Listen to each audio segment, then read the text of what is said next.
Friends welcome on Europedia and ECP. और अगर आप पंजाब पब्लिक सर्विस कमीशन का जो इंटरव्यू चल रहे हैं अभी असिस्टेंट एनवायरनमेंट इंजीनियर के इन state pollution control board, Punjab state pollution control board, अगर आप उस इंटरव्यूज के लिए जा रहे हैं जो नवंबर 2024 में हो रहे हैं, तो ये डॉक्यूमेंट आपको तैयार करके जाना चाहिए। ये डॉक्यूमेंट है जिसमें करंट एनवायरनमेंट से रिलेटेड जो क्वेश्चंस हैं वो पूछे जाते हैं।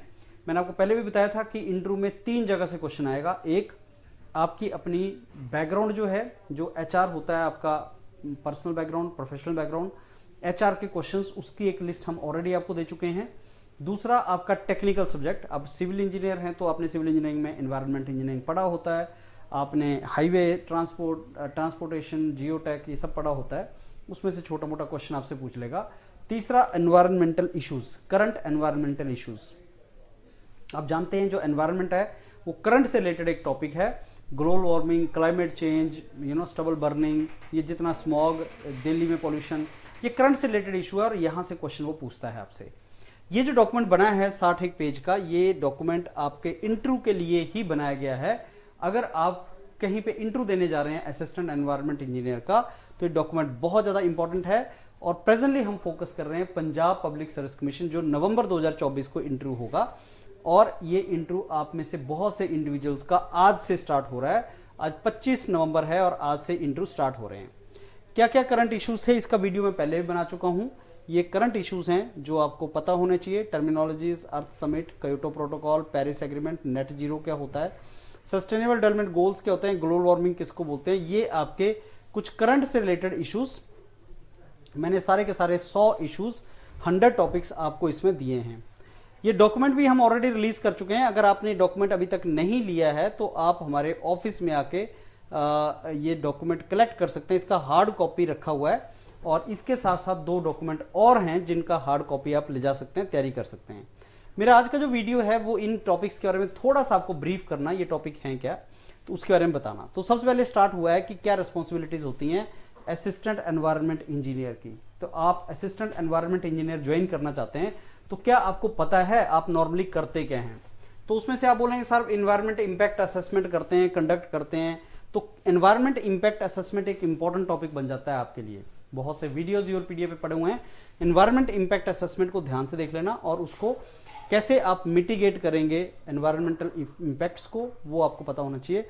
पॉल्यूशन कंट्रोल को कैसे कंट्रोल करेंगे, आज की डेट में जो एयर पॉल्यूशन है, एयर क्वालिटी इंडेक्स बहुत ज़्यादा बढ़ गया है उसका, तो कैसे कंट्रोल करेंगे। वेस्ट मैनेजमेंट कैसे करेंगे आप, एनवायरनमेंट मॉनिटरिंग कैसे करेंगे, पॉलिसी मेकिंग में आप हेल्प करते हैं, असिस्टेंट इंजीनियर हैं आप। और पब्लिक अवेयरनेस कैसे स्प्रेड करेंगे, कैसे आप सोशल मीडिया को यूज़ करेंगे पब्लिक अवेयरनेस स्प्रेड करने के लिए, एजुकेट करने के लिए। रिसर्च एंड डेवलपमेंट आप किस तरीके से करेंगे, तो वो आपको पता होना चाहिए। ये कुछ आपके फंक्शंस हैं। कोलैबोरेशन करना अलग अलग डिपार्टमेंट्स का, वो भी आपका काम होता है। और आप बनना क्यों चाहते हैं, ज्वाइन क्यों करना चाहते हैं, तो उसका भी आंसर यहाँ पे इस डॉक्यूमेंट में दिया हुआ है कि क्यों आप ज्वाइन करना चाहते हैं। आपको पैशन शो करना पड़ेगा, आपको सोशल मोटिव शो करना पड़ेगा। आप में से बहुत से ऐसे होंगे जो अलग अलग जॉब्स में होंगे, अलग डिपार्टमेंट्स में होंगे, जूनियर इंजीनियर पीडब्ल्यूडी में होंगे।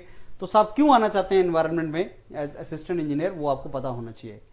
करियर ग्रोथ और पब्लिक सर्विस एक सबसे बड़ा रीजन होता है कि आप गवर्नमेंट जॉब की तरफ जाते हैं। तो पब्लिक सर्विस एक बहुत बड़ा मोटो होता है और करियर ग्रोथ आप उसमें देखते हो, तब आप गवर्नमेंट की तरफ जाना चाहते हो। पंजाब में जो एनवायरमेंटल चैलेंजेस हैं उनमें आपको इंटरेस्ट है, आप एनवायरमेंटल चैलेंजेस को फेस करना चाहते हो, ये एक बहुत बड़ा रीज़न होता है। तो वो क्या क्या चैलेंजेस हैं एनवायरनमेंट के जो पंजाब में हैं और कैसे उनको मीट करें। तो एनवायरमेंटल चैलेंजेस पंजाब के अंदर वाटर स्केरसिटी, ग्राउंड वाटर बहुत कम हो गया है, जिसके चलते कैंसर बेल्ट्स क्रिएट होती हैं और पंजाब के अंदर, और बहुत सा लोग इससे फाइट करता है। वाटर पोल्यूटेड है और वाटर लॉगिंग की प्रॉब्लम है, सलाइनिटी की प्रॉब्लम है। एयर पोल्यूशन की बात करें तो स्टबल बर्निंग सबसे बड़ा इशू है, इंडस्ट्रियल एमिशन है, व्हीकल्स तो सब जगह ही ट्रबल है, तो पंजाब के अंदर भी है। सॉयल पोल्यूशन की बात करें तो आप ग्रीन रेवोल्यूशन ऑलरेडी जानते हैं, पंजाब से स्टार्ट हुआ था, जिसमें बहुत सा केमिकल फर्टिलाइजर हमने यूज किया था। ग्रीन रिवॉल्यूशन इंडिया में कब स्टार्ट हुआ, स्वामीनाथन जी इनिशिएट किया था, उनको 1960s में था। कब था व्हाइट रिवॉल्यूशन, कब आया, जिसको मिल्क रिवॉल्यूशन बोलते हैं, वो पंजाब में कब आया। तो जब आपका ग्रीन रिवॉल्यूशन आया तो फर्टिलाइजर बहुत यूज हुए और वो लार्जली जो फर्टिलाइजर थे वो केमिकल फर्टिलाइजर थे। क्रॉप प्रोडक्टिविटी बढ़ाने के लिए हम क्रॉप्स की डायरेक्शन में, हम ग्रेन्स की डायरेक्शन में, फूड की डायरेक्शन में अगर सेल्फ सफिशिएंट बन जाएं, उसके लिए हमने प्रोडक्टिविटी बढ़ानी थी। तो सॉइल पोल्यूशन उससे रिलेटेड है, वो भी पंजाब में हुआ। वेस्ट मैनेजमेंट की बात अगर करें, वो हमें वेस्ट मैनेजमेंट की डायरेक्शन में बहुत एक चैलेंज है। क्लाइमेट चेंज चैलेंजेस हैं, एक्सट्रीम वेदर एक चैलेंज है, क्योंकि नॉर्थ इंडिया में वेदर बहुत एक्सट्रीम होता है कंपेयर टू साउथ इंडिया। जब विंटर्स होते हैं तो बहुत हार्श हैं, जब समर्स हो रहे हैं तो बहुत हार्श हैं। तो ग्लोबल वार्मिंग के चलते समर्स बहुत ज़्यादा हार्श हैं, चेंजिंग पैटर्न है, रेन का पैटर्न चेंज हो रहा है, मॉनसून अगर चेंज हो रहा है तो आप जानते हैं पंजाब एक एग्रेरियन स्टेट है, एग्रीकल्चर की डायरेक्शन में बेसिकली लोगों का जो लार्जली यहाँ पे ऑक्यूपेशन है वो एग्रीकल्चर है, तो उससे इम्पैक्ट पड़ता है। पब्लिक अवेयरनेस एंड पार्टिसिपेशन बहुत कम है, तो वो भी एक मेन चैलेंज है। कुछ सजेस्ट करो कैसे स्टबल बर्निंग पंजाब में हम कंट्रोल कर सकते हैं, तो आप अलग अलग सोल्यूशन दे सकते हैं। एक सीआरएम, एक बहुत से बच्चे सीआरएम की बात कर रहे हैं, क्रॉप आपका जो रेजिड्यू मैनेजमेंट है उसकी बात कर रहे हैं। एक सीडर होता है, सुपर सीडर वगैरह दिए जाएं लोगों को, लेकिन वो मार्जिनल जो छोटा फार्मर है उसको सीडर कैसे गवर्नमेंट देगी? बड़े फार्मर को सीडर दिया जा सकता है, लेकिन छोटे फार्मर को सीडर किस तरीके से देंगे, वो बेसिकली एक ट्रबल है। तो इन सितु मैनेजमेंट, एक्स सितु मैनेजमेंट, लाइक जो ग्रीन मैन्योरिंग है, मल्चिंग है, वो सोल्यूशन हो सकते हैं। तो क्या सोल्यूशन हो सकता है आपका? टेक्नोलॉजी क्या सोल्यूशन दे सकती है स्टबल बर्निंग का? एक केस स्टडी जरूर होती है कि अगर आप कहीं असिस्टेंट एनवायरनमेंट इंजीनियर लगे हैं और आप देख रहे हैं कि फार्मर आग लगा रहा है, स्टबल बर्निंग कर रहा है, तो आप क्या करेंगे? आप एज असिस्टेंट इंजीनियर उसको अप्रोच ना करके अदरवाइज आप एज अ इंडिविजुअल वहां पे जाके उनसे बात जरूर कर सकते हैं, क्योंकि कई बार तो अवेयरनेस ही नहीं है लोगों को, वो स्टबल बर्निंग कर रहे हैं, उनको अवेयरनेस ही नहीं है। और अगर अवेयरनेस है तो उनको सोल्यूशन अगर आप प्रोवाइड कर सकें, टेक्नोलॉजी ही इसका सोल्यूशन दे सकती है कि साहब वो स्टबल बर्निंग कर क्यों रहा है, what is the reason is doing that. अगर क्यों कर रहा है, अगर उसका सोल्यूशन आप टेक्नोलॉजी वाइज उसको दे सकते हैं तो वो नहीं करेगा। तो अवेयरनेस आप जनरेट एज इंडिविजुअल कर सकते हैं और टेक्नोलॉजी सोल्यूशन आप दे सकते हैं। लेकिन हम लोग पूसा टेक्नोलॉजी की बात करते हैं, सीआरएम की बात करते हैं, लेकिन हर टेक्नोलॉजी के कुछ डिसएडवांटेजेस हैं। जैसे पूसा के अंदर जो आप एक स्प्रे करने की बात करते हैं, जिससे ऑब्वियसली वो बायोडिग्रेडेशन हो जाता है, लेकिन उसमें टाइम लगता है और मेहनत है और टाइम है, फार्मर्स के पास उसकी प्रॉब्लम है। तो उसका क्या सोल्यूशन आप दे सकते हैं? पॉलिसी कैसे बना सकते हैं? ऑब्वियसली किसी स्टेज पे आपको स्ट्रिक्ट पॉलिसी मेजर्स बनाने पड़ेंगे, आपको पेनलाइज करना पड़ेगा उन लोगों को जो ऐसी चीजें करते हैं, तो वो भी आपको बनानी पड़ेंगी। आपको फाइनेंशियल इंसेंटिव देने पड़ेंगे, जो लोग इसको ना करें उनको कुछ बेनिफिट हो। क्रॉप डाइवर्सिफिकेशन एक सोल्यूशन है। तो इसमें बहुत सी टर्म्स हैं जो आप यूज कर सकते हैं अपना आंसर देने के लिए। फ्रेंड्स, अवेयरनेस मतलब आप में से बहुत से लोग ऐसे हैं जो सोशल मीडिया हैंडल्स यूज करते हैं, इंस्टाग्राम आप लोगों के हैं, फेसबुक आप लोगों के हैं, लिंक्डइन प्रोफाइल्स आपके हैं। तो फार्मर्स तक पहुंचने के लिए मेरे को लगता है इंस्टाग्राम वगैरह वो जो छोटे छोटे शॉर्ट बनाते हैं, रील्स बनाते हैं, वो अगर आप बना के स्प्रेड करना चाहें यूथ को स्पेशली, तो वो स्प्रेड हो सकता है। बिकॉज आजकल चाहे वो आपका रूरल एरिया है, चाहे अर्बन एरिया है, चाहे लिटरेट है, चाहे इलिटरेट है, तो हर आदमी ऐसे सोशल मीडिया हैंडलर्स यूज करता है। क्रॉप रेजिड्यू मैनेजमेंट बोलते किसको हैं? तो ये कौन सी स्ट्रेटेजीज होती हैं सो दैट जो रेजिड्यू है, रेजिड्यू आप जानते हैं जो बच जाता है, उसको बेसिकली हार्वेस्टिंग के बाद उसको किस तरीके से मैनेज करना है। तो उसका क्रॉप रेजिड्यू मैनेजमेंट के तरीके हैं। और क्रॉप रेजिड्यू मैनेजमेंट बहुत इंपॉर्टेंट होता है सॉयल हेल्थ के लिए, सॉयल इरोजन को कंट्रोल करने के लिए, वाटर को कंजर्व करने के लिए, वीड को कंट्रोल करने के लिए, पॉल्यूशन को कंट्रोल करने के लिए। ये उसके तरीके हैं क्रॉप रेजिड्यू मैनेजमेंट के। इन सितु मैनेजमेंट है, एक्स सितु मैनेजमेंट है, ये थोड़ा सा आप पढ़ेंगे। बेसिकली बायोमास को हम एज अ एनर्जी सोर्स भी यूज कर सकते हैं, वो भी हमारे लिए एक बहुत बड़ा एडवांटेजियस चीज होती है, तो हम उसको एज अ एडवांटेज भी यूज कर सकते हैं। फिर साथ में स्मॉग एक मेन ट्रबल चल रही है पंजाब के अंदर। तो स्मॉग होता क्या है? और स्मॉग बेसिकली दो टर्म से मिला है, स्मोक और फॉग। यही स्मॉग हमारी यूके में, एलए में, लॉस एंजलिस वगैरह में इसके दो कैटेगरीज हैं। इंडस्ट्रियल स्मॉग किस वजह से होती है, क्या पॉल्यूटेंट है उसके, किस चीज को बर्न करके होती है। फॉग भी होना चाहिए, तो कोल्ड वेदर कंडीशंस में होती है। एलए टाइप जो स्मॉग है उसको फोटोकेमिकल स्मॉग बोलते हैं, फोटोकेमिकल प्रोसेस होती है सनलाइट के अंदर, आप जानते हैं उसको। तो हेल्थ उसके इफेक्ट क्या हैं वो भी आप जानते हैं, इन्वायरमेंटल इम्पैक्ट्स क्या हैं वो भी आप जानते हैं। तो एसिड रेन वगैरह जिसमें nitrous oxide, sulphur oxide, NOx, SOx, ये जब वाटर के साथ मिल जाता है NOx, SOx, तो एक एसिड्स बनाता है जिसको एसिड रेन बोलते हैं। और एसिड रेन सॉइल के लिए बहुत खतरनाक होता है। तो स्मॉग को कैसे प्रिवेंट करें और कंट्रोल करें, उसके कुछ तरीके आपको पता होने चाहिए। एयर क्वालिटी इंडेक्स बहुत ज़्यादा करंट में न्यूज़ में पंजाब में, एयर क्वालिटी इंडेक्स के चलते क्वालिटी गिर गई है एयर की, और एयर क्वालिटी की जो कंडीशन है वो बेसिकली आपके कुछ लेवल हैं, और 5 लेवल मेजर एयर पॉल्यूटेंट्स हैं जो जिनके बेस पे इसको लेवल दिया जाता है और एक नंबर दिया जाता है। जितना AQI नंबर ज़्यादा है उतना ही वो बेसिकली जो लेवल है वो डेंजरस है। AQI लेवल 50 से कम है तो ठीक है, कोई ट्रबल नहीं है। 50 से 100 के बीच में सेटिस्फैक्ट्री है, 100 से 200 तक पॉल्यूटेड है, और 200 से 300 के बीच में आपका पुअर है, 300 से 400 के बीच में वेरी पुअर, और सीवियर 400 से ऊपर है। बेसिकली 6 मेजर एयर पॉल्यूटेंट हैं जिनके बेस पे AQI निकाला जाता है, तो वो आपको बेसिकली पता होना चाहिए। पार्टिकुलेट मैटर PM 2.5 स्मोक में होता है, PM 10 जो है वो आपका डस्ट पार्टिकल है। कई बार पूछता है आज का AQI कितना है, चंडीगढ़ का, पटियाला का, बताओ कितना है। तो आपको कहाँ देखना है ये AQI लेवल? आपका state pollution control board, central pollution control board की वेबसाइट्स पे भी होता है ये चीजें। तो आपका ground level ozone, nitrous oxide, SOx, NOx, carbon monoxide, ozone, particulate matter, ये कुछ आपके बेसिकली जो आपके एयर क्वालिटी इंडेक्स को डिसाइड करते हैं। कुछ टर्मिनोलॉजीज है फ्रेंड्स, जैसे बायोडाइवर्सिटी, इको सिस्टम क्या होता है, हैबिटेट क्या है, सस्टेनेबिलिटी किसको बोलते हैं, ये वैसे ही इंटरव्यू में पूछ लेता है कि क्या आपको ये टर्मिनोलॉजीज आती है। एयर पोल्यूशन से रिलेटेड स्मॉग क्या होता है, ओजोन क्या है, पार्टिकुलेट मैटर क्या होता है, ग्रीन हाउस गैस के बारे में बता दो। सबसे जो ज्यादा इंपैक्ट बेसिकली हुआ है, ज्यादा क्वांटिटी में जो ग्रीन हाउस गैस है वो कार्बन डाइऑक्साइड है, लेकिन सबसे ज्यादा जो पोटेंशियल है वो मीथेन का है, और सबसे बड़ा सोर्स मीथेन का अंडर सी वाटर है, मतलब सी वाटर का जो ग्राउंड लेवल है उसके नीचे मीथेन है। अब अगर ग्लोबल वार्मिंग होगी, ग्लेशियर पिघलेंगे तो पानी बढ़ेगा और सी में पानी बढ़ेगा। सी में जैसे से पानी बढ़ेगा प्रेशर ग्राउंड बेल्ट पे पड़ेगा, और प्रेशर से ऐसा हो सकता है कि सी के नीचे की मीथेन बाहर आ जाए, और अगर मीथेन बाहर आ गई तो ग्लोबल वार्मिंग बहुत ज्यादा डेंजरस टर्न ले जाएगी, बिकॉज मीथेन में green house impact, green house का जो इंपैक्ट है वो कार्बन डाइऑक्साइड से कहीं ज्यादा होता है, पोटेंशियल कहीं ज्यादा है उसका। कार्बन डाइऑक्साइड ज्यादा है एयर में, एनवायरनमेंट में, वो बात अलग है, लेकिन मीथेन का पोटेंशियल ज्यादा है। तो मीथेन को नेचुरल गैस भी बोलते हैं, मार्श गैस भी बोलते हैं, यही CNG में मीथेन होती है हमारी, तो ये भी आपका मेन रीजन है। तो अगर हम बोलें कि कार्बन डाइऑक्साइड कहां से मिलती है, CO2 ये आपकी मिलती है आपकी फॉसिल फ्यूल्स जितने हैं, और फॉसिल फ्यूल्स को आप यूज करते हैं इन ऑटोमोबाइल और पावर प्लांट जो आप यूज करते हैं। मीथेन आपका नेचुरल गैस होती है, तो जो कंप्रेस्ड नेचुरल गैस आप फ्यूल के लिए यूज करते हैं वो मीथेन होती है। इसको मार्श गैस भी यूज करते हैं, और ये सी बेड के अंदर, ग्राउंड के अंदर होती है, इसका सबसे बड़ा सोर्स वहां पे है। वाटर पॉल्यूशन टर्म्स आपने पढ़ी हैं, वाटर साइकिल क्या है, वाटर टेबल क्या है। ये लैंड पॉल्यूशन टर्म्स भी आपको पता है, डेजर्टिफिकेशन, डिफॉरेस्टेशन किसको बोलते हैं। क्लाइमेट चेंज टर्म्स आपका ग्लोबल वार्मिंग, कार्बन फुटप्रिंट किसको बोलते हैं।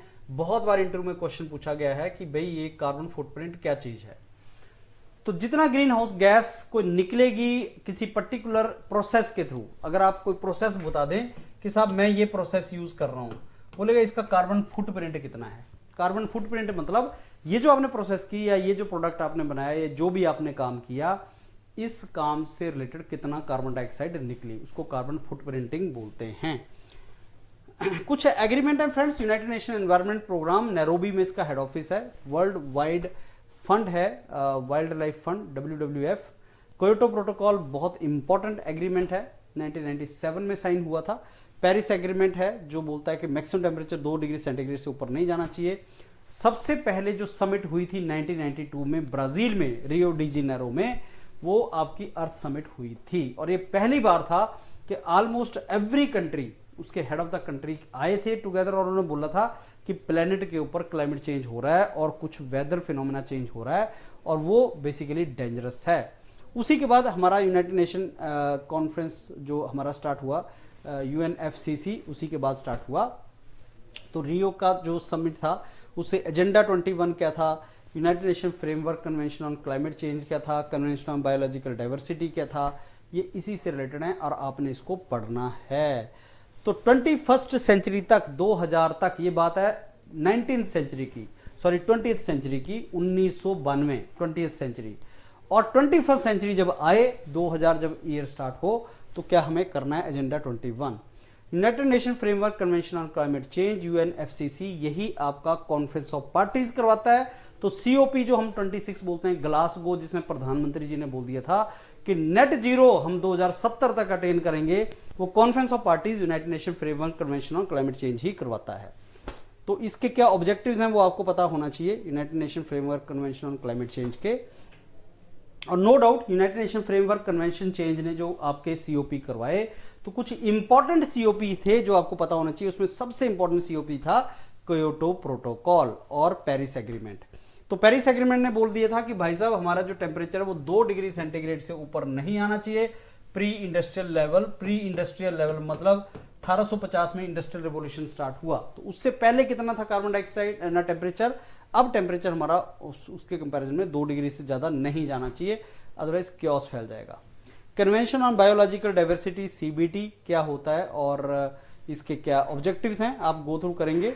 क्योटो प्रोटोकॉल को काफी अच्छे तरीके से आपको करना चाहिए फ्रेंड्स। क्योटो प्रोटोकॉल एक इंपॉर्टेंट है और वो इंटरनेशनल एग्रीमेंट है जो ग्रीन हाउस गैसेस को रिड्यूस करने से रिलेटेड बना है। क्योटो जापान में एक जगह है और 1997 में एक क्योटो प्रोटोकॉल साइन हुआ था। पर्पस ये था कि ग्रीन हाउस गैस एमिशन को हमने 1990 के कंपैरिजन में 5.2% तक कम करना है। टाइम पीरियड था 2008 से 12। सक्सेसफुल नहीं हुआ था ये। तो इसमें यह बोला गया था कि जो 1990 में कार्बन डाइऑक्साइड का लेवल है, green house gas majority carbon dioxide होती है, तो उसका जो लेवल है हम ऑन एन एवरेज 5.2% उससे नीचे उतरेंगे और इसको अचीव करेंगे 8 और 12 के बीच में। लेकिन ऐसा हुआ नहीं और इसीलिए पेरिस एग्रीमेंट वगैरह बाद में आया। तो पेरिस एग्रीमेंट ने यह बोला कि भाई साहब अब ऐसा है, पेरिस एग्रीमेंट जो था COP 21 था जो 2016 में हुआ था और पेरिस एग्रीमेंट का गोल ये था कि हमें टेम्परेचर को इससे ज्यादा नहीं जाने देना है। तो पेरिस ने बोल दिया कि डेंजरस मामला चल रहा है और पेरिस एग्रीमेंट ने एक बात बाद में निकल के आई थी, वो ये थी सस्टेनेबल डेवलपमेंट गोल जो 2030 तक कंप्लीट करने हैं। 17 गोल हैं SDG सस्टेनेबल डेवलपमेंट गोल जिनको हमें 2030 तक मीट करना है। वो 17 गोल्स एक बार गो थ्रू कर लेना, उनके नाम क्या हैं, कई बार क्वेश्चन वो एग्जाम में पूछ लेता है। पेरिस एग्रीमेंट के की फीचर्स जो हैं वो आपको पता होने चाहिए। वो नेशनली डिटरमिन्ड कंट्रीब्यूशन क्या है और ट्रांसपेरेंसी, क्लाइमेट फाइनेंस क्या है, थोड़ा बहुत आप इसको पढ़ के जाना तो आपको इसमें बेनिफिट मिलेगा।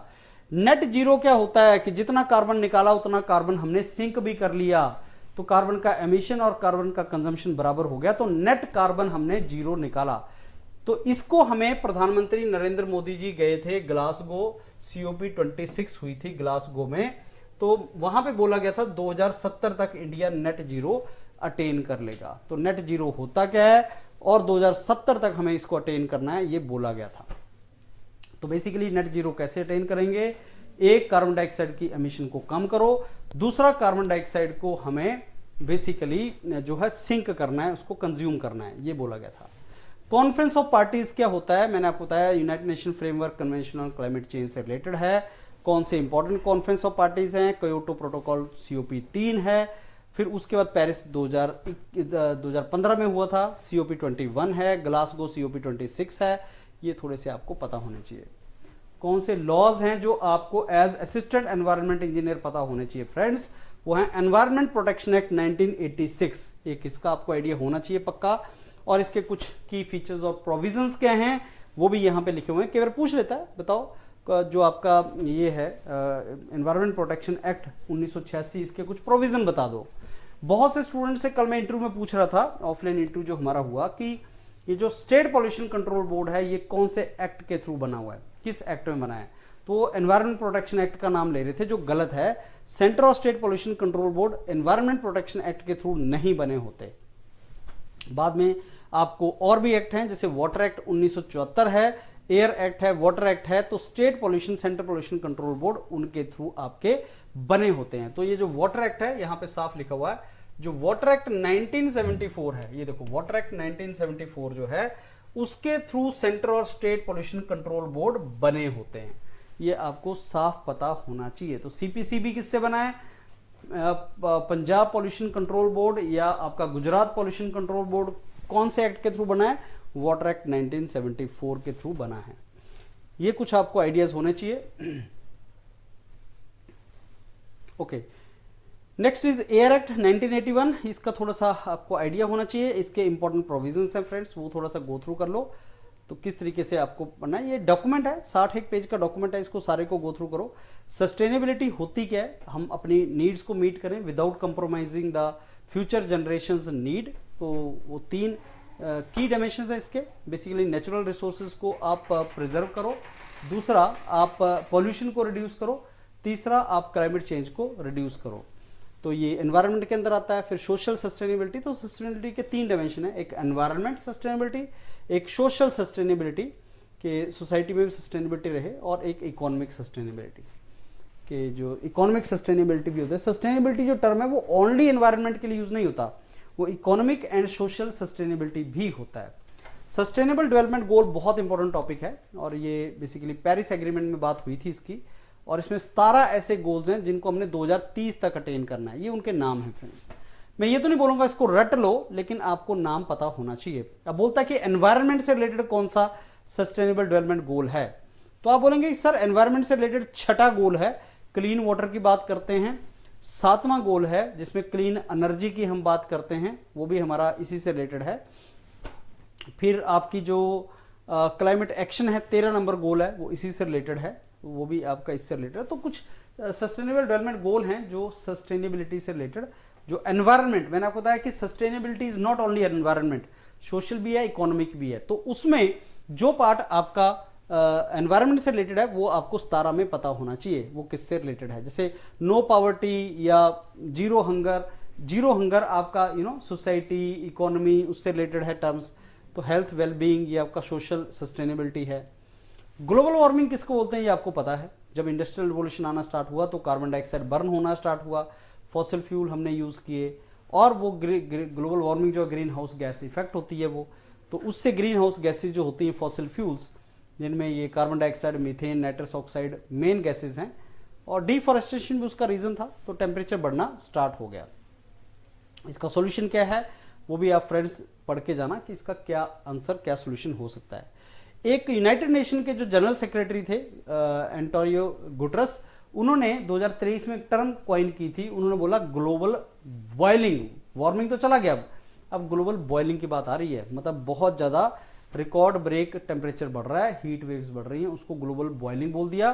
ग्लोबल वार्मिंग से हम निकल चुके हैं, अब ग्लोबल बॉइलिंग की बात कर रहे हैं। क्लाइमेट चेंज से क्या समझते हैं आप, तो वो आपसे पूछेगा क्लाइमेट चेंज होता क्या है, उसके बारे में थोड़ा सा बता दो। तो you should have some idea about climate change. Human activities जो हैं, जैसे burning of the fossil fuels है, ग्रीन हाउस गैसेज रिलीज कर रहे हैं हम, तो उससे क्या हो रहा है कि बेसिकली टेम्परेचर बढ़ रहा है। तो क्लाइमेट चेंज में ग्लोबल टेम्परेचर बढ़ रहा है, ग्लेशियर्स मेल्ट हो रहे हैं, सी लेवल बढ़ रहा है, तो इंटेंस हो रहा है। ये सारा ग्लोबल वार्मिंग से ही रिलेशन आपका इसका सारे का है। यूनाइटेड नेशन एनवायरनमेंट प्रोग्राम जो है वो एक बेसिकली यूनाइटेड नेशन का बॉडी है जो एनवायरनमेंट से डील करता है। आपको इसके बारे में पता होना चाहिए। नैरोबी में इसका हेड ऑफिस है, वो भी आपको पता होना चाहिए, और इसका मिशन क्या है वो भी आपको पता होना चाहिए। कुछ और इंपॉर्टेंट यूनाइटेड नेशन बॉडीज जो हैं वो inter government panel on climate change है, united nation framework convention on climate change जो अर्थ समिट से निकला था, convention on biological diversity, world meteorological organization, ये हमने डिस्कस किया। वेस्ट टू वेल्थ बहुत अच्छा एक बिजनेस मॉडल है, एक एंटरप्रेन्योरियल मॉडल हो सकता है कि जितना भी वेस्ट है अलग अलग टाइप का, ई वेस्ट, ये वो जितना भी है, क्या हम उससे वैल्यूएबल रिसोर्स कुछ निकाल सकते हैं, तो कैसे उसको प्रोड्यूस करें। जैसे रिसाइकलिंग उसका होता है, कंपोस्टिंग होता है, रिसाइकलिंग होता है, वेस्ट टू एनर्जी है, इंसिनरेशन है, उससे हम हीट या इलेक्ट्रिसिटी जनरेट कर सकते हैं, गैसिफिकेशन है, वेस्ट से फ्यूल निकल जाता है, biodiesel, bio ethanol. Biodiesel typical example है वेस्ट टू वेल्थ का, कि आपने वेस्ट को बायोलॉजिकल डिग्रेड किया और उससे हमने फ्यूल निकाल लिया। सो वेस्ट टू वेल्थ बेसिकली एक कंसेप्ट है। इसमें ऑब्वियसली गवर्नमेंट भी इसमें काफ़ी काम कर रही है, वेस्ट टू वेल्थ में सब्सिडीज दे रही है, वेस्ट मैनेजमेंट रेगुलेशंस लगा रही है, पब्लिक अवेयरनेस जनरेट करती है गवर्नमेंट। तो वेस्ट टू वेल्थ में गवर्नमेंट के भी कुछ इनपुट्स हैं। वेस्ट मैनेजमेंट क्या होता है बेसिकली, तो जो वेस्ट है उसको शुरू से लेके डिस्पोजल तक मैनेज करना, वो वेस्ट मैनेजमेंट होता है। वेस्ट कितने तरह के होते हैं, सॉलिड वेस्ट होता है, लिक्विड वेस्ट होता है, हजार्डस वेस्ट होता है। हजार्डस वेस्ट को मैनेज करने के तरीके अलग हैं। वेस्ट मैनेजमेंट की हायरार्की क्या है, बेसिकली जो है आपकी प्रिवेंशन और रिडक्शन वेस्ट का करने के तरीके हैं। जैसे सोर्स रिडक्शन है, पहले तो वेस्ट जनरेट कम करो, फिर रीयूज करो उसको, उसका लाइफ स्पैन बढ़ाओ, फिर रिसाइकल करो उसको, नए प्रोडक्ट उसमें से बन जाएं, फिर एनर्जी रिकवरी करो उसमें से, फिर डिस्पोज ऑफ कर दो। तो वेस्ट मैनेजमेंट के तरीके क्या हैं, जैसे आपने ट्रिपल आर पढ़ा होता है, रीयूज, रिसाइकल, सो वो सारे के सारा जो है आपका वो वेस्ट मैनेजमेंट से रिलेटेड है। अब ई वेस्ट एक बड़ा चैलेंज है आजकल। E waste means electronic waste, right. So waste electrical and electronics equipments, basically आज आप मोबाइल यूज करते हैं, लैपटॉप यूज करते हैं, आप चार्जर यूज करते हैं, ये जितने भी इलेक्ट्रॉनिक आइटम्स हैं, कंप्यूटर्स वगैरह यूज करते हैं, ये कहाँ पे आप इसको डिस्पोज ऑफ करते हैं। तो कॉमन ई वेस्ट आइटम्स ये हैं, ये इनके नाम हैं। अब इनको एनवायरमेंटल रिस्क है इसके साथ, टॉक्सिक सब्सटेंस होता है, जैसे लेड है, मर्क्यूरी है, कैडमियम है, ये टॉक्सिक सब्सटेंस होता है। फिर इसको लैंडफिल में आप करोगे तो कंटेमिनेट हो जाएगा। तो इसका जो रिसाइकलिंग है, इनफॉर्मली इसको किया जाता है, फॉर्मल प्रॉपर तरीका नहीं है इसका, तो वो भी एक प्रॉब्लम है इसका। तो ई वेस्ट मैनेजमेंट में रिड्यूस, रीयूज, रिसाइकल, ये जो मैंने आपको बताया 3 EPR हैं, ये बेसिकली बहुत काम के हो सकते हैं इसमें ई वेस्ट मैनेजमेंट में। 3R, कई बार पूछता है 3R क्या है, तो आप बोलेंगे रिड्यूस करो सर, यूज, रीयूज कर लो उसको, रिसाइकल कर दो उसको।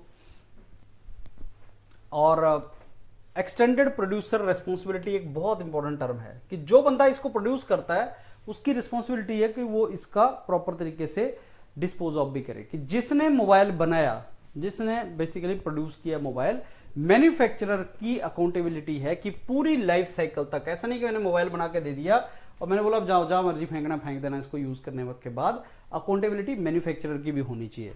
तो ये है आपका एक्सटेंडेड प्रोड्यूसर रेस्पॉन्सिबिलिटी। तो प्रॉपर डिस्पोजल और रिसाइकलिंग जो है वो आपका मैन्युफैक्चरर का रेस्पॉन्सिबिलिटी होनी चाहिए। गवर्नमेंट के रेगुलेशन भी होने चाहिए, पब्लिक की अवेयरनेस होनी चाहिए, रिसाइकलिंग फैसिलिटीज होनी चाहिए। तो ये चीजें हमें कुछ करनी है। भारत स्टेज 6, इंडिया में भारत स्टेज कौन सा चल रहा है, ये आपके जो ऑटोमोबाइल पॉल्यूशन है उससे रिलेटेड टर्म्स है। तो भारत स्टेज 6 जो स्टैंडर्ड्स हैं वो क्या हैं, मोटर व्हीकल से रिलेटेड हैं, और ये central pollution control board decide करता है, जो further ministry of environment, forest and climate change के अंडर है। तो ministry of forest, environment and climate change के under central pollution control board आता है, और वो Bharat stage norms, European emission standard, euro norms के बेस पे हमने बनाए हैं। तो Bharat stage norm euro norm से हमने उठाए हैं, और कुछ इंपॉर्टेंट पॉइंट्स हैं इसके अंदर, वो ये हैं कि इसका बेसिकली यूरोपियन स्टैंडर्ड्स के ऊपर हमने बनाया है, और ये प्रोग्रेसिवली स्ट्रिंजेंट है, जैसे जैसे नंबर बढ़ता जाएगा। करंट स्टेज ये है कि अभी इंडिया जो है वो भारत स्टेज 6 के ऊपर उसका चल रहा है, और जितने भी ऑटोमोबाइल बनते हैं वो भी इसी स्टैंडर्ड्स के रेफरेंस के बेस पे बनते हैं। उसका सेंट्रल पॉल्यूशन कंट्रोल बोर्ड है क्या, आप इसकी वेबसाइट पे जाओगे, वाटर एक्ट के अंडर बना है, इसके रोल्स एंड रिस्पॉन्सिबिलिटी। और जब आप सेंट्रल पॉल्यूशन कंट्रोल बोर्ड के रोल्स एंड रिस्पॉन्सिबिलिटीज पढ़ोगे तो आपको स्टेट पॉल्यूशन कंट्रोल बोर्ड के रोल्स एंड रिस्पॉन्सिबिलिटीज का भी पता चलेगा। Basically state pollution control boards के साथ ये कोऑर्डिनेट करता है, टेक्निकल असिस्टेंस गाइडेंस देता है, और रेगुलेशन करता है, मॉनिटरिंग करता है। तो आपको पता लगेगा कि स्टेट पॉल्यूशन कंट्रोल बोर्ड के फंक्शंस एंड आपके रोल्स एंड रिस्पॉन्सिबिलिटीज क्या हैं। आप assistant environment engineer state pollution control board में लगना चाहते हैं तो आपको स्टेट पॉल्यूशन कंट्रोल बोर्ड में भी असिस्टेंट एनवायरनमेंट इंजीनियर के रोल्स एंड रिस्पॉन्सिबिलिटीज यहीं से पता लग जाएंगी क्या हैं। फिर आपको इस मिनिस्ट्री का भी थोड़ा सा आइडिया होना चाहिए, मिनिस्टर इंचार्ज कौन है उसका भी पता होना चाहिए, कौन है मिनिस्टर, और इनका मिनिस्ट्री का काम क्या है। तो ये भी आप इसको एक बार गो थ्रू करना, वो आपसे पूछ लेगा। नेशनल ग्रीन ट्रिब्यूनल क्या होती है, तो NGT बहुत एक बेसिकली जुडिशियल बॉडी है जो एनवायरनमेंट केसेस को हैंडल करती है, और ऐसे कुछ एक्टिविटीज़ जो इसमें की गई हैं। NGT को पूरी तरह से आपको पढ़ना चाहिए, और ये बेसिकली NGT एक्ट के थ्रू बनी थी, और इसके कुछ मेन फीचर्स एंड ऑब्जेक्टिव्स थे। इसके पास एक्सक्लूसिव ज्यूरिसडिक्शन होता है एनवायरनमेंट मैटर्स को लेके। डिस्पोजल फास्ट होगा, एक्सपर्ट मेंबर्स होते हैं इसमें, जुडिशियल मेंबर्स होते हैं, सिंप्लीफाइड प्रोसीजर होता है, PIL इसमें लगाई जा सकती है, कंपनसेशन एंड रिलीफ दिया जा सकता है, और ये है फास्टर जस्टिस। कुछ अवार्ड्स हैं जो एनवायरनमेंट से रिलेटेड हैं, वो उनका आपको आइडिया होना चाहिए कि कौन कौन से अवार्ड्स हैं जो एनवायरनमेंट में दिए जाते हैं, तो उनका आपको आइडिया होना चाहिए। नेशनल क्लीन एयर प्रोग्राम, इसके बारे में आप पढ़ना। National water quality monitoring programme. अब फ्रेंड्स ये डॉक्यूमेंट है, सेल्फ एक्सप्लेनेटरी है सारे का सारा डॉक्यूमेंट। इलेक्ट्रिक व्हीकल और रिलेटेड पॉलिसीज, इलेक्ट्रिक व्हीकल से रिलेटेड एक गवर्नमेंट की जो पॉलिसी है फेम स्कीम, उसका बहुत इंटरव्यूज में पूछा जाता है। फेम स्कीम के बारे में बता दो, फेम स्कीम है क्या, क्या उसमें इंसेंटिव्स प्रोवाइड किए गए हैं, और फेम बेसिकली उसका फुल फॉर्म क्या है, faster adoption and manufacturing of hybrid and electric vehicle. तो क्या इसका मीनिंग है और क्या इसके अलग अलग लेवल हैं, बेनिफिट्स क्या है इलेक्ट्रिक व्हीकल्स का, तो इलेक्ट्रिक व्हीकल्स क्यों यूज़ करने चाहिए और क्यों इंडिया के अंदर इलेक्ट्रिक व्हीकल्स उतने यूज़ नहीं हो रहे हैं, ये इससे रिलेटेड कुछ डोमेन्स हैं। राइट, तो फेम स्कीम है क्या, इसको डिटेल में पढ़ना है। इसमें पहला फेज और दूसरा फेज, फर्स्ट फेज 2019 तक होना था। उस फेज में हमने इलेक्ट्रिक एंड हाइब्रिड व्हीकल के ऊपर फोकस करना था। हाइब्रिड मीन्स जिसमें फॉसिल फ्यूल और इलेक्ट्रिक व्हीकल दोनों यूज किए जा सकते हैं। सेकंड फेज जो है वो 2024 तक चल रहा है। इलेक्ट्रिक व्हीकल 2 व्हीलर 3 व्हीलर के ऊपर इसका हमने फोकस करना था एंड सब्सिडीज ज़्यादा देनी थी। तो है क्या फेम और उसके की ऑब्जेक्टिव्स क्या हैं। नेशनल पॉलिसी बनाई है गवर्नमेंट ने ऑन इलेक्ट्रिक व्हीकल। तो उस नेशनल पॉलिसी के बारे में आप क्या जानते हैं जो इलेक्ट्रिक व्हीकल के ऊपर बनी है, what is that policy all about, that you please go through. और स्टेट लेवल पॉलिसीज भी बनी हैं।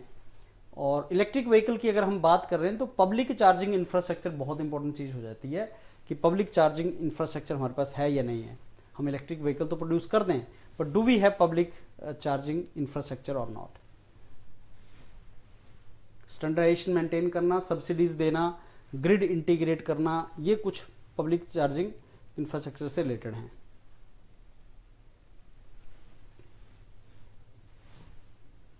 So production linked incentive scheme for battery sales.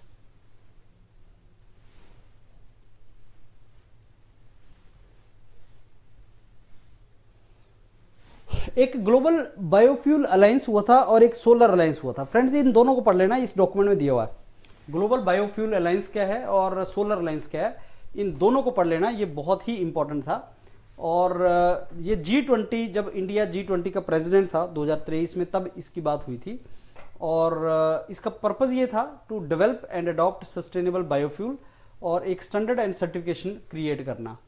की ऑब्जेक्टिव ये थे कि बायोफ्यूल अडॉप्ट करें लोग, इसको जल्दी से एक्सेलरेट करना, इंटरनेशनल कोऑपरेशन बढ़ाना इसमें, और ग्लोबल स्टैंडर्ड्स इसमें क्रिएट करना। ये इसके मेन ऑब्जेक्टिव्स थे।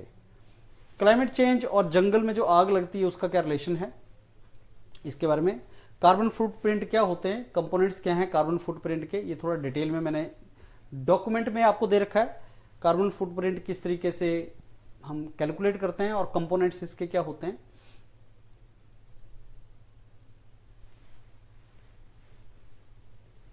वियना कन्वेंशन जो ओजोन लेयर से रिलेटेड आपका एक मॉन्ट्रियल प्रोटोकॉल है और एक वियना कन्वेंशन है।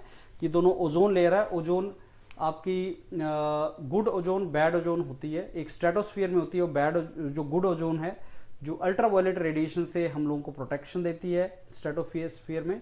एक ग्राउंड पे होती है जो आपका बैड ओजोन है जो ग्लोबल वार्मिंग के लिए भी बेसिकली रिस्पॉन्सिबल है। तो ओजोन से रिलेटेड ये दो प्रोटोकॉल हैं, इनको गो थ्रू करना है आपने। सो ये कुछ पॉलिसीज हैं which you should go for. Inter government panel on climate change friends, इसको गो थ्रू करेंगे। अब मैं ये सारी की सारी चीज़ें जो आपसे डिस्कस की हैं इनको आपको दिखा रहा हूँ क्या इस डॉक्यूमेंट में है और क्या आपको पढ़ना चाहिए। एंड आई थिंक जस्ट एक बार अगर आप गो थ्रू कर लेंगे, आई एम वेरी श्योर आपका इंटरव्यू के हिसाब से आपकी काफ़ी अच्छी प्रिपरेशन हो जाएगी। ग्रीन वॉशिंग, छोटी छोटी टर्म्स होती हैं। आप ग्रीन वॉशिंग बेसिकली ये टर्मिनोलॉजीज इंटरव्यूज के लिए कैची होती हैं, इंटरव्यूज के लिए। तो ग्रीन वॉशिंग क्या है, उससे आप क्या समझते हैं। ग्रीन हाइड्रोजन, हाइड्रोजन एक अल्टरनेट फ्यूल की तरह से निकल के आ रहा है और ग्रीन हाइड्रोजन के ऊपर काफ़ी आज बात भी चलती है। एंड ये इलेक्ट्रोलाइसिस के थ्रू प्रोड्यूस होता है और जो वाटर को हाइड्रोजन और ऑक्सीजन में कन्वर्ट कर देता है। अदरवाइज हाइड्रोजन जो बनती है वो फॉसिल फ्यूल के थ्रू बनती है, green hydrogen green house gases के थ्रू नहीं बनती। इंपॉर्टेंट क्यों है, क्योंकि क्लीन एनर्जी सोर्स है, कार्बन इसमें नहीं होता, क्योंकि कार्बन जो है ग्लोबल वार्मिंग प्रोड्यूस करता है, तो हमें वो नहीं चाहिए। लेकिन प्रोडक्शन कॉस्ट अभी ज़्यादा है और टेक्नोलॉजी हमारे पास अभी इसकी आनी है। तो इंटरनेशनल कॉन्फ्रेंस ग्रीन हाइड्रोजन के ऊपर हुई थी, उसके बारे में आप क्या जानते हैं वो आपको आइडिया होना चाहिए। और इंडिया का नेशनल ग्रीन हाइड्रोजन मिशन भी है, प्रोडक्शन बढ़ाने के लिए हाइड्रोजन टेक्नोलॉजी की। और एक इंडिया को एक ग्रीन हाइड्रोजन हब बनाने की गवर्नमेंट बात करती है, जिससे फॉसिल फ्यूल के ऊपर डिपेंडेंसी कम हो जाए। सोलर एडिशन मैनेजमेंट कैसे करना है, that we should no.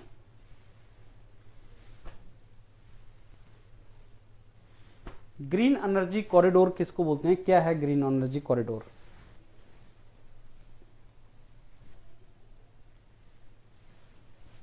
Solar and wind से अगर हम एनर्जी प्रोड्यूस करें, मैंने बताया कि नेशनल सोलर अलायंस, इंटरनेशनल एक अलायंस बनाया था। रामसार कन्वेंशन जो है वो वेटलैंड से रिलेटेड है फ्रेंड्स, तो वेटलैंड क्या होती हैं और उनकी प्रोटेक्शन से रिलेटेड है। बॉन कन्वेंशन जो है वो आपका conservation of migratory species, wild animal है। ये सारा के सारा आपने कहीं ना कहीं पढ़ा है, बट जब आप जाओगे तो आपको थोड़ा सा आइडिया इसका होना चाहिए। स्टॉकहोम कन्वेंशन क्या है, ये आपका ऑर्गेनिक परसिस्टेंट ऑर्गेनिक पॉल्यूटेंट से रिलेटेड टर्म है, पीओपी। ग्रीन पीस क्या है, ये बेसिकली एक बॉडी है जो कैंपेन चलाती है, non violent creative environment, pro environment, ये आपका इंफॉर्मेशन करती है। ग्लोबल एनवायरनमेंट फैसिलिटी, ये फंड है जो फाइनेंशियल असिस्टेंस डेवलपिंग कंट्री को देता है, और ये रियो डी जेनेरो में ही क्रिएट हुआ था, ये इसका पर्पस है।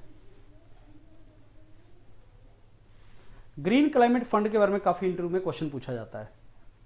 इसके ऑब्जेक्टिव्स क्या हैं, ये United nation framework convention on climate change के अंडर बना था।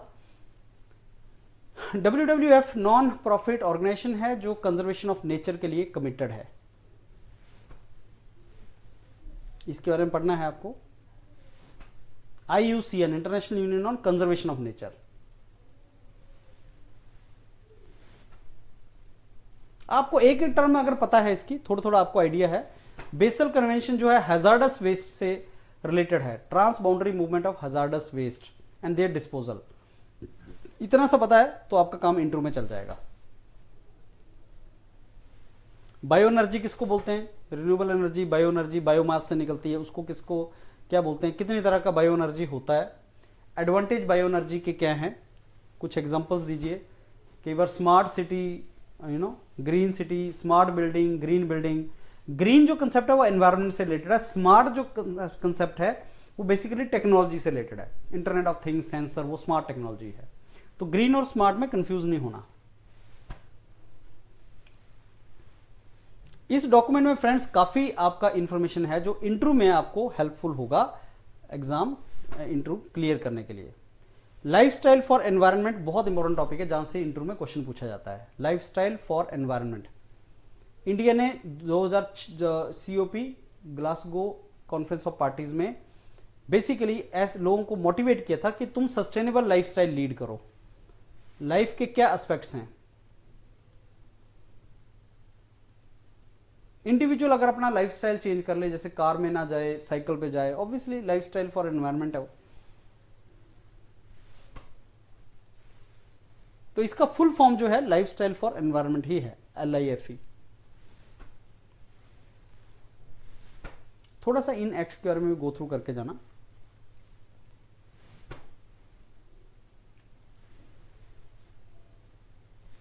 यूनेस्को का वर्ल्ड हेरिटेज साइट बहुत इंपॉर्टेंट है। आप जिस भी स्टेट में इंटरव्यू देने जा रहे हैं, जस्ट आस्क योरसेल्फ कि क्या आपकी स्टेट में यूनेस्को का वर्ल्ड हेरिटेज साइट कोई है। जैसे पंजाब है तो क्या पंजाब के अंदर कोई हेरिटेज साइट है।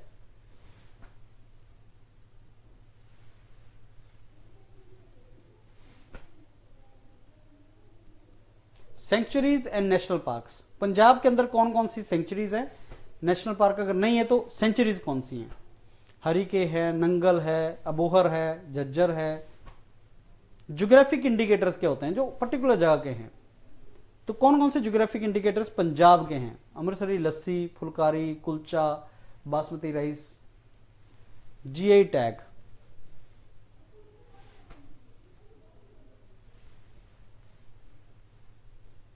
नेशनल सोलर मिशन बहुत इंपॉर्टेंट है जो 2010 में लॉन्च हुआ था। तो बाद में मोदी गवर्नमेंट ने इंटरनेशनल सोलर अलायंस बनाया था जिसका हेड ऑफिस गुड़गांव में था। ग्रीन एनर्जी कॉरिडोर किसको बोलते हैं,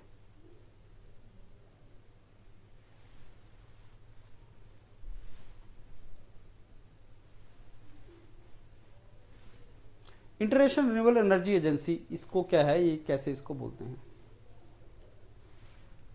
food and agriculture organisation, FAO, इसका सिग्निफिकेंस क्या है? वर्ल्ड हेल्थ ऑर्गेनाइजेशन, इसके बारे में थोड़ा सा नॉलेज होना चाहिए आपको।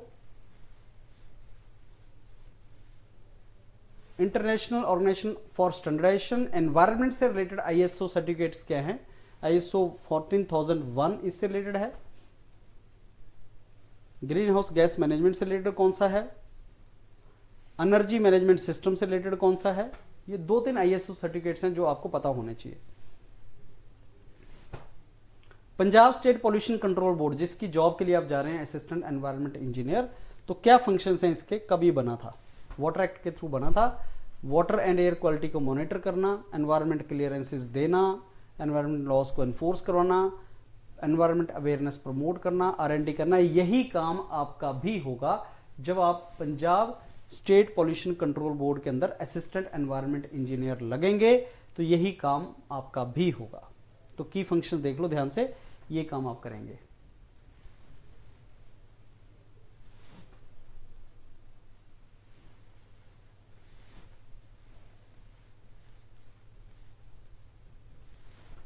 Solid waste management related issues Punjab में क्या हैं?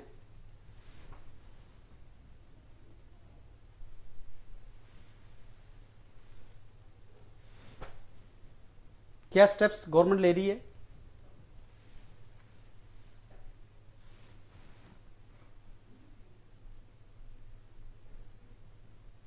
बेसिकली जो एग्रीकल्चर का जो फॉरेस्ट कवरेज एरिया है पंजाब में बहुत कम है, होना ज़्यादा चाहिए, है कम है। उसके क्या रीजंस हैं, कैसे उसको कंट्रोल किया जाए? ग्रीन बिल्डिंग, गृह रेटिंग। ग्रीन बिल्डिंग बोलते किसको हैं? एक चीज़ समझ लो, स्मार्ट बिल्डिंग, ग्रीन बिल्डिंग दो अलग चीज़ है। ग्रीन बिल्डिंग जो एनवायरनमेंट ओरिएंटेड है, जैसे सपोज अगर आपने उस बिल्डिंग के हाइट ज़्यादा कर दी, छत आपने ऊपर बढ़ा दी है, तो उसमें AC की रिक्वायरमेंट नहीं होगी, आपने ट्रीज प्लांट कर दिए, वो ग्रीन बिल्डिंग है, एनवायरनमेंट, प्रो एनवायरनमेंट। और स्मार्ट बिल्डिंग मीन्स अगर AC लाइट अगर कोई नहीं है तो AC को बंद हो जाए, ऑटोमेटिकली बंद हो जाए, सेंसर यूज करके smart building. IoT internet of things जो है वो स्मार्ट बिल्डिंग प्रोड्यूस करता है। Water efficiency, energy efficiency, material efficiency, ये आपका ग्रीन बिल्डिंग बनाता है। Green rating for integrated habitat assessment, गृह रेटिंग।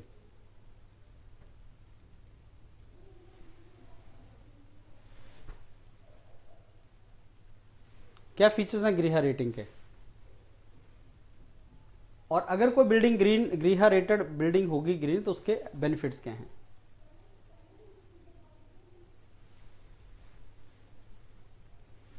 कौन से एयर पोल्यूटेंट हैं? Particulate matter, NOx, SOx, NOx, XOS acid rain produce करते हैं। कार्बन मोनोऑक्साइड लंग्स पे अटैक करती है। जो ग्राउंड लेवल ओजोन है वो ग्रीन हाउस गैस है। ग्रीन हाउस गैसेस में कार्बन डाइऑक्साइड, मीथेन सबसे पोटेंशियल है, पोटेंशियल इसका कार्बन डाइऑक्साइड से भी कहीं ज्यादा है। स्मार्ट बिल्डिंग जरूर पढ़ना, ग्रीन बिल्डिंग मैंने आपको बता दी है, स्मार्ट बिल्डिंग में पढ़ना। रिसेंट COP29 चल रहा है। तो ये है फ्रेंड्स, थोड़ा ये 58 पेज का डॉक्यूमेंट है, इसको गो थ्रू कर लो। मेरे को लगता है इतना आप पढ़ लेंगे तो आपके इंटरव्यू में बेनिफिट होगा। बाकी मॉक इंटरव्यूज लगाओ यूरोपीडिया और जो मेंटर्स हैं ECP के, and I am very sure you will do good in that. Thank you.